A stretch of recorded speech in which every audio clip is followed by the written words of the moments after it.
పరిశుద్ధమైన దేవ, నీ వందనాలు స్తోత్రములు చెల్లిస్తున్నాం. ఈ సమయమున ఇశ్రాయేలు గారిని బట్టి నీ వందనాలు. ఆయన్ని మీరు దర్శించినందుకు వందనాలు. ఆయన్ని మీరు ఏర్పరుచుకున్నందుకు వందనాలు. ఆయన పాపములను మీరు క్షమించినందుకు వందనాలు చెల్లిస్తున్నాం. ప్రభా, ఈ సమయమున అది తాను బాప్తిసంలో సాక్ష్యం ఇచ్చినట్లుగా చేసినందుకై నీకు వందనాలు.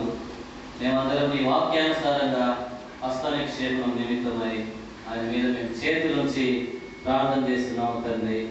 ప్రభా, తనకి ఇచ్చినటువంటి వాగ్దానము, నిన్ను తనకు స్వకీయ జనముగా ఏర్పరచుకొనేను, దివ్యోపదేశ కాండము 7:6 బట్టి మీకు ఎంతో స్తోత్రములు చెల్లిస్తున్నాం తండ్రి.